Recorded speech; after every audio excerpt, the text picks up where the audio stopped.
Assalamualaikum warahmatullahi wabarakatuh. Perkenalkan, nama saya Lesni Fatma Patandian. Saya dari kelas D. Di sini saya akan mempresentasikan hasil resume saya, yaitu tentang ekonomi kesehatan. Langsung saja, konsep dasar ekonomi kesehatan. Ekonomi juga dipelajari pada berbagai tingkatan. Kita dapat mempelajari keputusan rumah tangga dan perusahaan, atau kita dapat mempelajari interaksi rumah tangga dan perusahaan pada pasar barang dan jasa tertentu. Kita juga dapat mempelajari operasi perekonomian sebagai suatu keseluruhan yang hanyalah merupakan jumlah dari segala kegiatan para pembuat keputusan ini pada semua pasar yang ada. Kemudian, ekonomi mikro merupakan pelajaran tentang bagaimana rumah tangga dan perusahaan membuat keputusan dan bagaimana mereka berinteraksi pada pasar tertentu. Kemudian, ekonomi mikro dan makro mempunyai hubungan yang sangat erat, karena perusahaan-perusahaan dalam keseluruhan perekonomian muncul dari keputusan jutaan individu.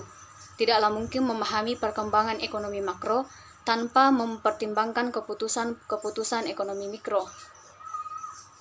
Kemudian, asuransi kesehatan.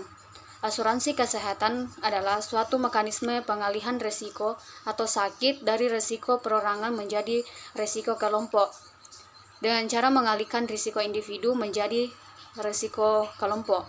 Beban ekonomi yang harus dipikul oleh masing-masing peserta asuransi akan lebih ringan tetapi mengandung kepastian karena memperoleh jaminan. Kemudian, unsur-unsur asuransi kesehatan ada 3. Yang pertama, adanya perjanjian. Yang kedua, adanya pemberian perlindungan. Yang ketiga, adanya pembayaran premi oleh masyarakat. Selanjutnya, jenis asuransi kesehatan yang berkembang di Indonesia. Ada 3. Yang pertama, asuransi kesehatan sosial. Yang kedua, asuransi kesehatan komersial perorangan. Yang ketiga, asuransi kesehatan komersial kelompok. Kemudian, sistem pembayaran kesehatan. Secara umum, dikenal 2 sistem pembayaran kesehatan, yaitu sebagai berikut. Yang pertama, retrospektif. Di antaranya itu, pertama, biaya dibebankan di awal. Yang kedua, pembayaran diberikan setelah pelayanan diberikan.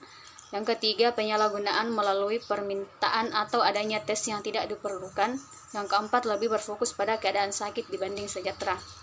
Kemudian yang kedua yaitu prospektif. Di antaranya, pihak yang berwenang sudah menentukan besarnya premi dari prediksi yang ditentukan sejak awal, besarnya premi relatif tetap dibanding keseluruhan biaya.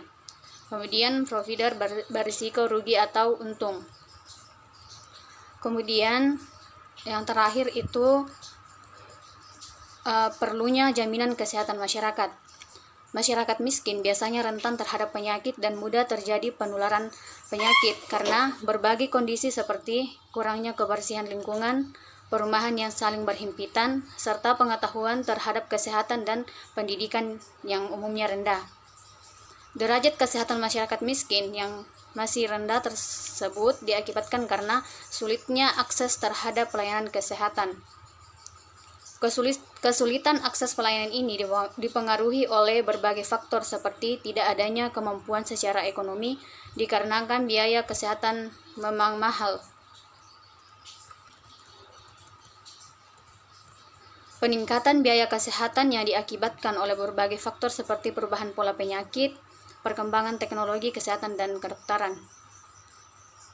Itulah tadi hasil presentasi dari saya. Sekian dan terima kasih.